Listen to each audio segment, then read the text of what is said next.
The Kethvar had been hunting sentient species across 3 star systems for over 2 centuries.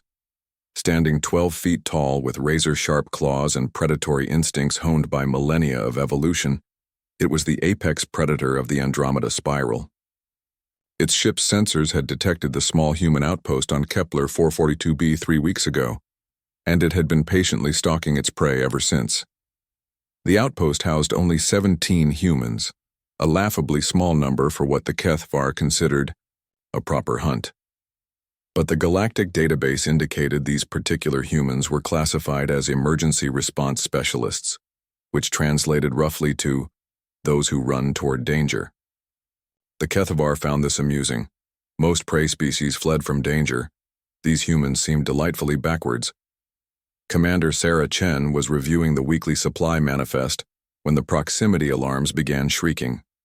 Her team of firefighters, all veterans from Earth's most dangerous wildfire regions, looked up from their equipment maintenance with practiced calm. "Unknown vessel approaching from Vector 77, reported Martinez, her communications officer. "It's big, Commander, and it's not responding to hails." Chen nodded, studying the readout. The ship was clearly predatory in design, all angles and weapon ports. She'd seen enough alien vessels to recognize a hunter when she saw one. "Battle stations," she ordered, though they all knew their little outpost had minimal defensive capabilities. They were a rescue station, not a military installation. The Kethvar circled the outpost for hours, studying its prey. These humans moved with surprising coordination, but they showed no signs of panic. Interesting. Most species would have attempted to flee by now, or at least broadcast desperate surrender messages. Instead, the humans seemed to be preparing. Through its ship's advanced sensors, the Kethvar watched the humans don strange, bulky suits and check equipment it didn't recognize. Some appeared to be carrying primitive axes and cutting tools. The predator's 4 hearts pumped with anticipation. Perhaps these humans would provide more sport than expected. "Temperature's rising, Commander," called out Jackson, their environmental specialist.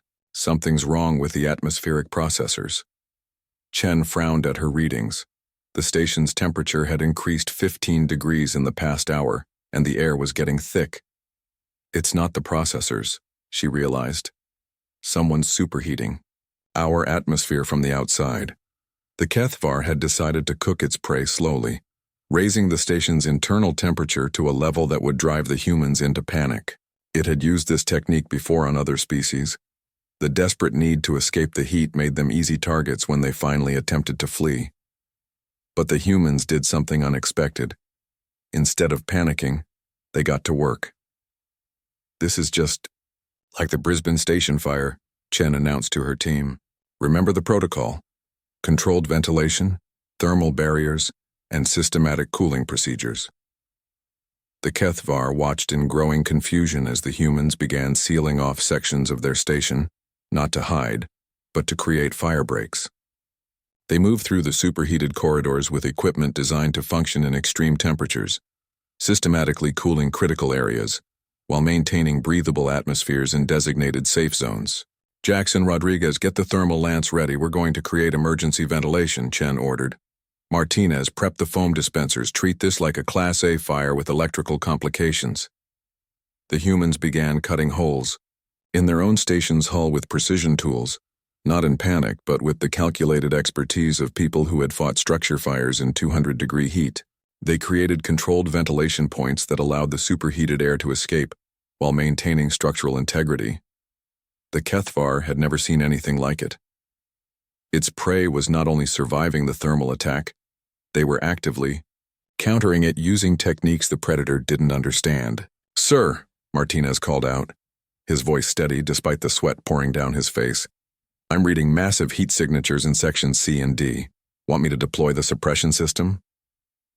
"Negative," Chen replied, studying her tactical display.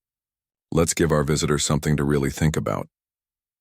She activated the station's industrial firefighting systems, equipment designed to battle chemical fires on gas giant mining platforms.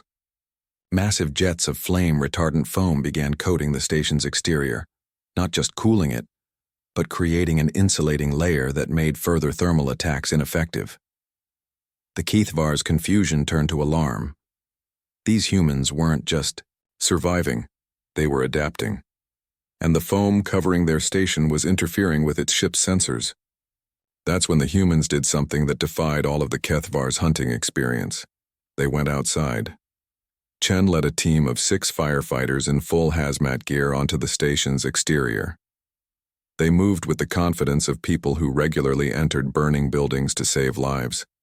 While the Keithvar watched in stupefied amazement, the humans began installing additional cooling systems on the station's hull, working in the vacuum of space as calmly as if they were updating equipment during a routine maintenance shift.